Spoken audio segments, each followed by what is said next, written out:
প্রিয় ছাত্রছাত্রী, তোমরা যারা পশ্চিমবঙ্গ রাষ্ট্রীয় বিশ্ববিদ্যালয়ের অধীন এবছর নতুন জাতীয় শিক্ষানীতি অনুসারে ফার্স্ট সেমিস্টারের পরীক্ষা দিয়েছো এবং এতদিনে তোমরা পরীক্ষা দেওয়ার পর হাতে মার্কশিটও পেয়ে গিয়েছো।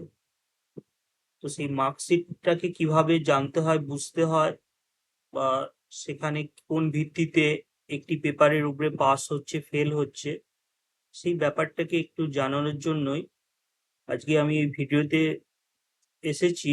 এবং তোমরা স্ক্রিনের মধ্যে দেখতে পাচ্ছ আমার কাছে রাষ্ট্রীয় বিশ্ববিদ্যালয়ের একটি ড্রাফট গাইডলাইন আছে।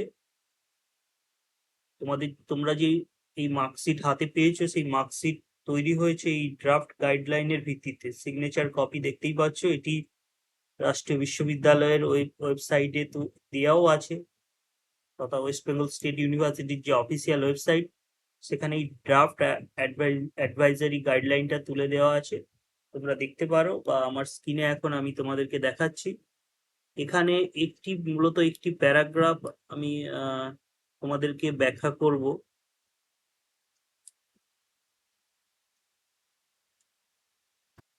যার ভিত্তিতে তোমরা এই মার্কশিট পেয়েছো এবং মার্কশিটটা কিভাবে পড়তে হয়, মার্কশিটে মার্কসটা কিভাবে ক্যালকুলেশন হচ্ছে, কোন ভিত্তিতে একটি পেপার পাস হচ্ছে বা একটি পেপার ফেল হচ্ছে, সেইটা আজকে মূলত ব্যাখ্যা করার জন্য। দেখতে পাচ্ছ এই যে এখানে লেখা আছে পাস মার্কস।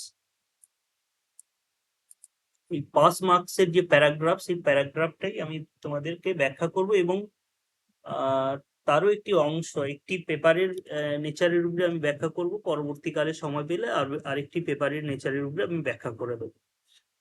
তোমরা জানো একটি পেপার মূলত দু ধরনের হয়, একটি ল্যাব বেসড আর একটি নন ল্যাব বেসড। মানে একটি প্র্যাকটিক্যাল পেপার হয় আর একটি নন প্র্যাকটিক্যাল পেপার হয়। তোমরা বেশিরভাগই আমাদের কলেজে তথা এই রাষ্ট্রীয় বিশ্ববিদ্যালয়ের অধীন যে সমস্ত কলেজ আছে, তাদের বেশিরভাগই অনেকেরই নন প্র্যাকটিক্যাল পেপার থাকে, যেমন বাংলা, তারপরে সংস্কৃত, এইসব পেপারগুলো নন প্র্যাকটিক্যাল পেপার থাকে। তো এই নন প্র্যাকটিক্যাল পেপারগুলোতে কিভাবে মার্কস ক্যালকুলেশন হয়, আজকের ভিডিওতে মূলত সেটাই ব্যাখ্যা করব। এবং তোমরা বুঝতে পারছো যে এই মুহূর্তে তোমরা মার্কশিট পেয়েছো, এবং আমি যখন ভিডিও করছি তখন তার কিছুদিন আগে একটি রিভিউর গাইডলাইনও বেরিয়েছে।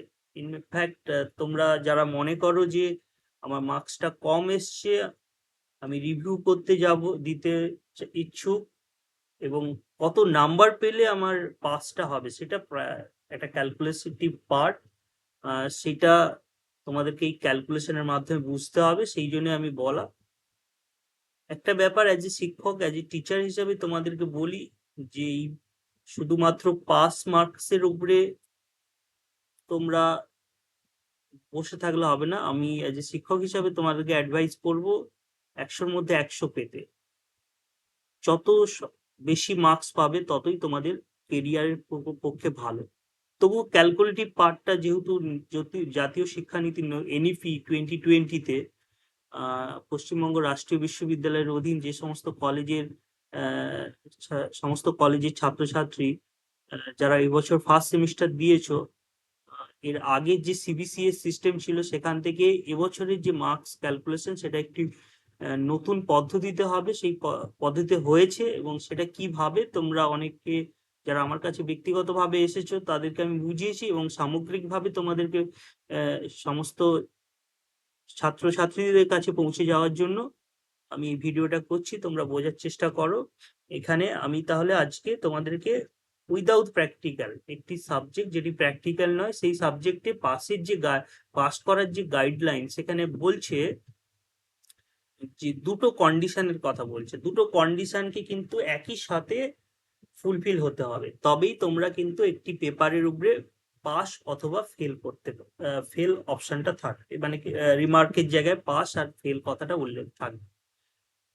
কি বলছে, 40% পেতে হবে, মানে একটি পেপারে এগ্রিগেট সামগ্রিকভাবে 40% পেতে হবে। সেটি কিভাবে হয় সেটি আমি পরে ব্যাখ্যা করছি। এবং যেটা এন্ড সেমিস্টার, তোমরা জানো যে একটি পেপারের দুটো পার্ট থাকে, একটা ইন্টারনাল পার্ট আর একটা এক্সটার্নাল পার্ট। ইন্টারনাল মানে কলেজ যেটা কন্ডাক্ট করে, এক্সটার্নাল মানে বাইরের কলেজ যেটা কন্ডাক্ট করে, তোমার ইউনিভার্সিটি কন্ডাক্ট করে, তোমাদেরকে বাইরের কলেজে গিয়ে পরীক্ষা দিতে হয়, সেটা হচ্ছে এন্ড সেমিস্টার।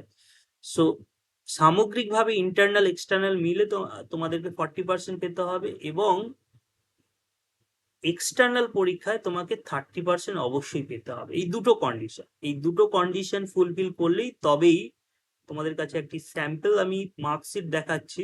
দেখো এই যে লেটার গ্রেড আছে, P for pass, A for fail, O for outstanding, এইরকম পুরো তোমরা লেটার গ্রেড পাবে।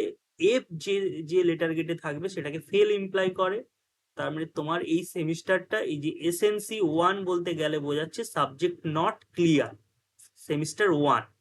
এইখানে রেজাল্টের জায়গায় এই এসএনসি থাকলে তোমাদেরকে ভাবতে হবে যে তোমাদের সাবজেক্ট নট ক্লিয়ার আছে, তোমাদেরকে পুনরায় পরীক্ষা অ্যাটেন্ড করতে হবে। তো এক্ষেত্রে বলে রাখি, এই যে এফ আর পি কিভাবে হচ্ছে, দুটো কন্ডিশন। অ্যাট এ গ্লান্স তুমি যদি দেখতে চাও, খুব সিম্পল অর্থে এইখানে এই পার্টটা হচ্ছে ইন্টারনাল পার্ট, মানে ইন্টারনাল পরীক্ষায় এইখানে একটি 3 ইয়ার্স মাল্টিডিসিপ্লিনারি মানে জেনারেল কোর্সের কথা ধরা হচ্ছে। একটি ছেলে বা মেয়ের 3টি সাবজেক্ট আছে, এডুকেশন, হিস্ট্রি, বেঙ্গলি। সেখানে এডুকেশনে সে পাস করেছে, হিস্ট্রিতে ফেল করেছে, বাংলাতে ফেল করেছে। এই দুটো ফেল আছে বলে এখানে সাবজেক্ট নট ক্লিয়ার কথাটা মেনশন করা আছে। এবং এই পার্টটা হচ্ছে ইন্টারনাল পার্ট। এডুকেশনে 50-এর মধ্যে 41 পেয়েছে, আর এডুকেশনের ইন্টারনালে 50-এর মধ্যে 41 পেয়েছে, এবং এক্সটার্নালে 50-এর মধ্যে 16 পেয়েছে। আর এইখানে এটা ওয়েটেড পার্সেন্টেজ বলা হচ্ছে 40%। এখানে এই যে আমি কন্ডিশনের কথাটা বললাম, দুটো কন্ডিশন, 40% হচ্ছে এটা এগ্রিগেট পার্সেন্টেজ বা ওয়েটেড পার্সেন্টেজের কথা বলা হচ্ছে, আর 30% হচ্ছে এইখানে মার্কশিটটা আমরা যদি দেখি, এই 50-এর 30% মানে 15, 50-এর 30% মানে 15, তাকে এইখানে 15 পেতে হবে। এবং এই দুটো মিলে যে ওয়েটেড পার্সেন্টেজ বলতে এখানে 41 হচ্ছে 50-এর কত পার্সেন্টেজ, তার সঙ্গে 1 গুণ, আর হচ্ছে 16 হচ্ছে 50-এর কত পার্সেন্টেজ, তার সঙ্গে 4 গুণ করে যোগ করে 5 দিয়ে ভাগ করলে তোমরা এটা ক্যালকুলেশন করে দেখতে পারো 40% হবে। অ্যাট এ গ্লান্স যদি কোনো সাবজেক্ট পেপার, এই যে হিস্ট্রি পেপারটা যদি দেখি, এইখানে হচ্ছে 38%, মানে 40% হচ্ছে না, কিন্তু সে 50-এর মধ্যে 16 পেয়েছে। এইখানে হচ্ছে এন্ড সেমিস্টারের কন্ডিশনটা সে ফুলফিল করেছে, বাট সামগ্রিকভাবে ইন্টারনাল এক্সটার্নাল মিলে কিন্তু তার 40% হয়নি, এই জন্য ফেল করেছে। সো এইখানে দেখো এই দুটো পেপারের ক্ষেত্রে এক্সটার্নালে সে 16 পেয়েছে, বাট ইন্টারনালে তার কম নাম্বারের জন্য কিন্তু হিস্ট্রি পেপারটা ফেল হয়েছে। সেখানে এই পার্সেন্টেজ, ওয়েটেড পার্সেন্টেজ ক্যালকুলেশনে 40% হয়নি, এই জন্য ফেল করেছে। আর এখানে বলি, এই যে ওয়েটেড পার্সেন্টেজ যেটা 40 বলা হচ্ছে পেতে হবে, সেটা আবার অন্য দিক দিয়ে মার্কস ক্যালকুলেশনের একটা রুলস বলা আছে, সেই রুলসে 20 পেতে হবে। 20 পাওয়া মানেই সেটা ইকুইভ্যালেন্ট টু 40%। এটা খুব ইন্টারেস্টিং, এখানে যেহেতু মার্কস ক্যালকুলেশনের ব্যাপারটা নেই, সেই ফর্মুলাটা আমরা যদি জানতে পারি, তাহলে আমরা বুঝতে পারবো যে আমার কত নাম্বার ডিউ আছে, এবং রিভিউ করতে দিলে আমি কত নাম্বার পেতে হবে আমাকে পাস করার জন্য, মানে এইখানে 40% করার জন্য। এই যে মার্কস ক্যালকুলেশনের সূত্রটা বলছি সেটা আমি দেখাচ্ছি তোমাদের ড্রাফট গাইডলাইনে। এইখানে একটা থিওরিটিক্যাল পেপারে, এটা সম্পূর্ণভাবে আমি বারবার বলছি, এটা একটা থিওরিটিক্যাল পেপারের ব্যাপার বলছি, প্র্যাকটিক্যাল পেপারের কিন্তু রুলস আলাদা, সেটা অন্য একদিন আমি ব্যাখ্যা করে দিতে পারবো যদি সময় থাকে।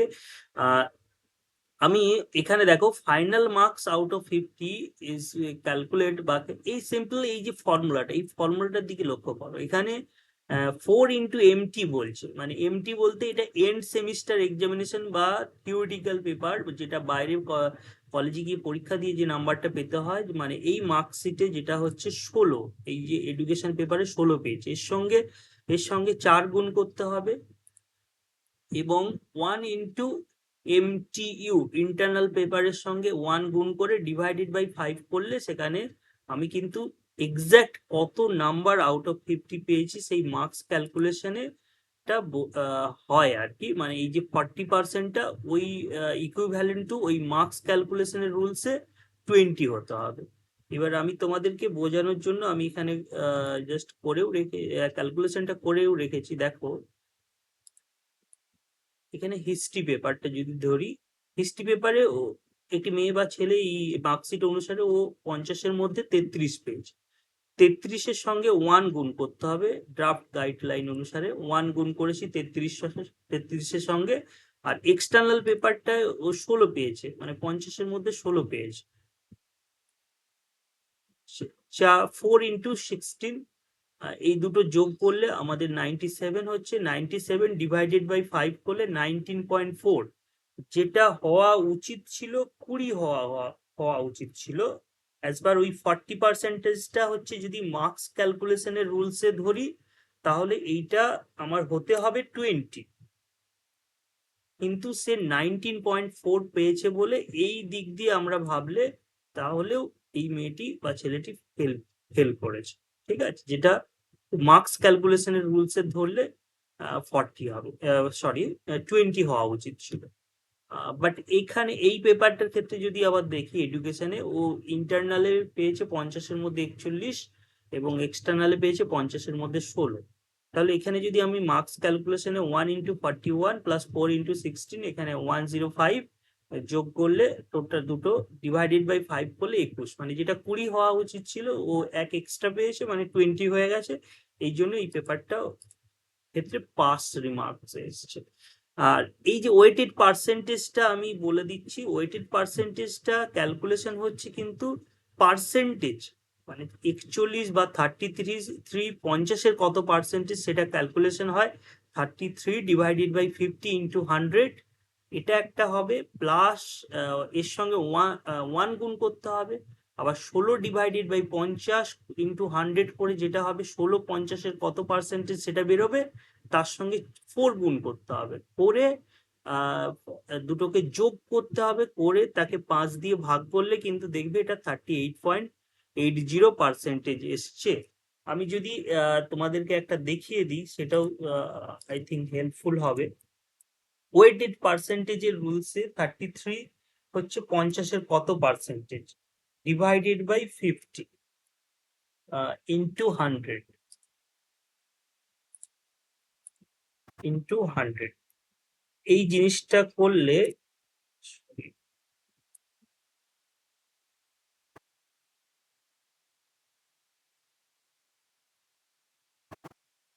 ইকুয়াল টু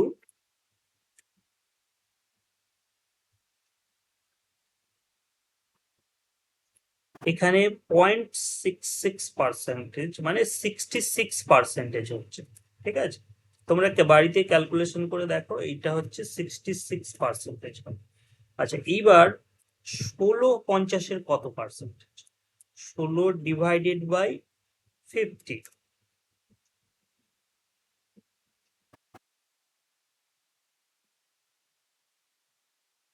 ইন্টু 100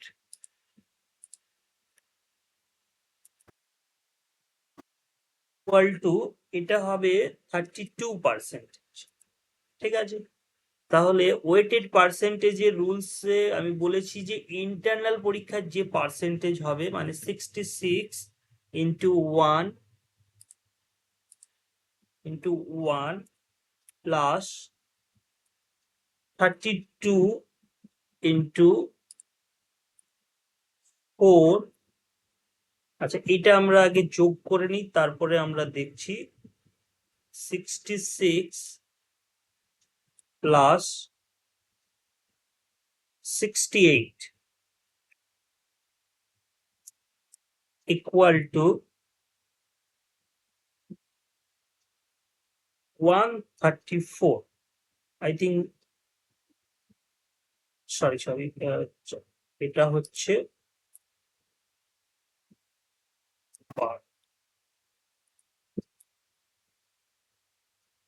মানে আমার 66 প্লাস 128 ইকুয়াল টু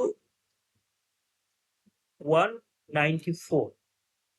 এই 194 কে 194 ডিভাইডেড বাই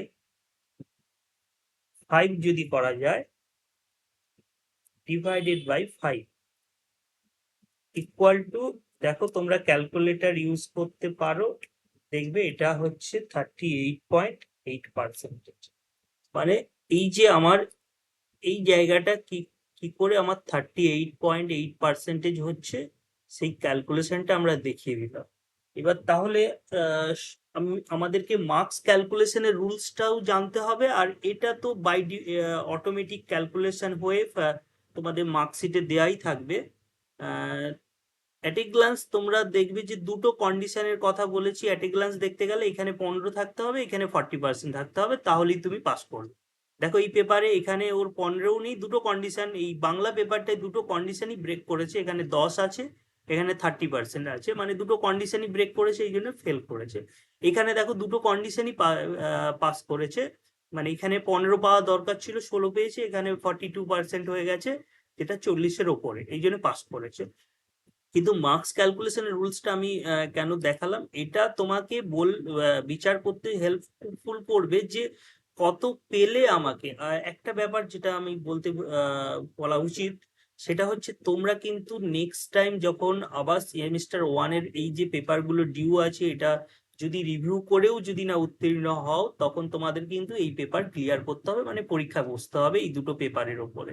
সেখানে তুমি কিন্তু ইন্টারনাল পেপারের উপরে কিন্তু পরীক্ষা দিতে পারবে না, অনলি তোমাদের কাছে সুযোগ থাকবে এক্সটার্নাল পেপারে পরীক্ষা বসে তোমাকে মার্কস বেশি পেয়ে তোমাকে এটাকে উত্তীর্ণ হতে হবে।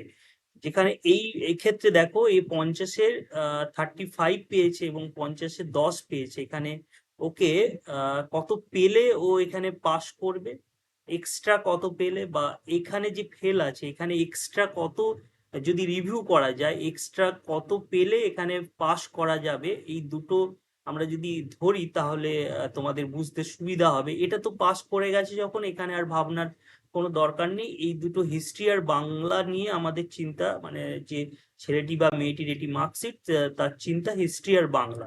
এখানে দেখো 16-র মধ্যে ও তো আর ইন্টারনাল পরীক্ষা মানে বসতে পারবে না। এই পেপারটা যদি পরবর্তীকালে পরীক্ষায় বসে, এই নাম্বারটাই পরবর্তীকালে শিফট করে যাবে, মানে ক্যারি ফরওয়ার্ড হবে, এক্সটার্নাল পেপারটাও দিতে পারবে। যদি এই ক্ষেত্রে ওর মেয়েটি বা ছেলেটি রিভিউ করতে যায়, তাহলে এখানে দেখো ইন্টারনাল পরীক্ষা ও 33 পেয়েছে, যদি এখানে 1 এক্সট্রা পায় মানে 17 পায়, সেক্ষেত্রে কি হবে তার এই ক্যালকুলেশনে, আমি বলেছি এই ক্যালকুলেশনে মার্কস ক্যালকুলেশনের রুলে তার 20 করতেই হবে। মার্কস ক্যালকুলেশনের রুলসে আমাদের 20 পেতেই হবে। তো টার্গেট 20 নয়, অনেক বেশি পেতে হওয়া উচিত জীবনে প্রতিষ্ঠা পাওয়ার জন্য। কিন্তু যদি ওখানে রিমার্কের জায়গায় আমি পাস দেখতে চাই, তাহলে মিনিমাম আমাকে 20 করতেই হবে। তাহলে 16 থেকে যদি 1 এক্সট্রা করি, তাহলে আমার এক্ষেত্রে 17 into 4 equal to 68। 68 plus 33 equal to plus 33 101। 101 divided by 5 করলে obviously greater than 20, 20-র বেশি হবে। 5 করলে 20.2, 20.2 মানে আমরা তাহলে 20-র ওপরে পেয়ে যাচ্ছি। মানে এই পেপারটার ওপরে অতিরিক্ত 1 যদি পায় ছেলেটি বা মেয়েটি, হিস্ট্রির উপরে যদি মনে করে যে আমি আমার খুবই অল্প মার্কসের জন্য এটা ফেল রিমার্কটা এসছে, আমি যদি 1 নাম্বারে পেতে গেলে, বা আমি যদি রিভিউ করি, আমার যদি আত্মবিশ্বাস থাকে যে না আমার 1 পাওয়াটা উচিত ছিল এক্সট্রা, তাহলে রিভিউ করতে যাওয়া উচিত। এক্ষেত্রে বলি রিভিউর ক্ষেত্রে যেটা বেসিক্যালি বলা হয় যে কম নাম্বার ডিউ থাকে, কিন্তু না, আমি বলবো তোমরা যদি তোমাদের পেপারের উপরে যদি কনফিডেন্স থাকে যে না আমি 10 পাওয়া, 50-এর মধ্যে আমাকে 10 পেয়েছে, 10 আমি পেতে পারি না, আমি আরো বেশি পেতে পারি, তাহলে কনফিডেন্স থাকলে অবশ্যই সেটা রিভিউর জন্য তোমরা যেতে পারো। আহ, এখানে তাহলে আমি দেখালাম যে অতিরিক্ত 1 পেলে আমি এখানে ফেলটা পাশে কনভার্ট করতে পারবো। বাট এই পেপারের ক্ষেত্রে কি, এই পেপারের ক্ষেত্রে আমাকে কত এক্সট্রা পেতে হবে, এখানে তো 35 আমি পেয়েছি, ইন্টারনালে, যেটা আমি আর পরিবর্তন করতে পারবো না, এর উপরে রিভিউ করা যায় না। কিন্তু এক্সটার্নালে 10 পেয়েছি। আমি এটা কিভাবে ক্যালকুলেশন করবো? যদি এখানে দেখো 35 ইন্টু 10, মানে যদি মার্কস ক্যালকুলেশনের রুলসে আমি দেখি,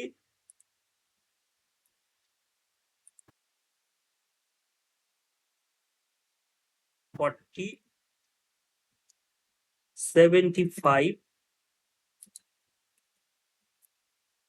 75 divided by 5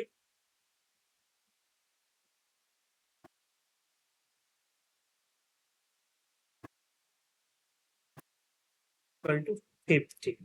ঠিক আছে, তাহলে 20, এই যে 20 টার্গেট করার দরকার, 20টা থেকে 15 খুবই কম। এখানে দেখো, আমি যদি, আমাকে এইটার জায়গায় 100 নিয়ে আসতে হবে। 100 নিয়ে আসতে গেলে অবভিয়াসলি 35 আছে এখানে, আমাকে মিনিমাম অত্যন্ত আমাকে 65 পেতে হবে। 65, সেখানে আমি যদি 4,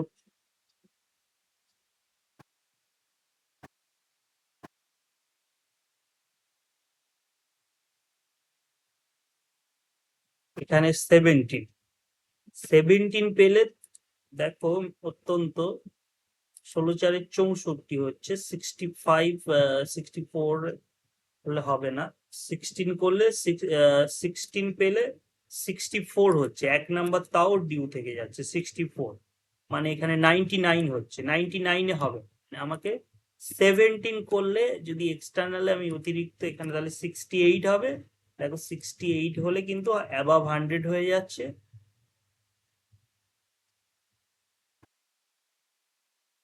103 স্টেপ, তার মানে অ্যাবাভ 100, মানে এটা 103 ডিভাইডেড বাই 5,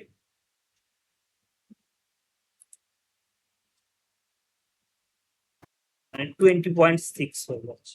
20.6, এইটুকু বলার যে আমাকে এইখানে এই পেপারটির ওপরে অতিরিক্ত আমাকে 7 নাম্বার পেতে হবে, তবেই কিন্তু আমি এই ফেলটা পাসে কনভার্ট করতে পারবো।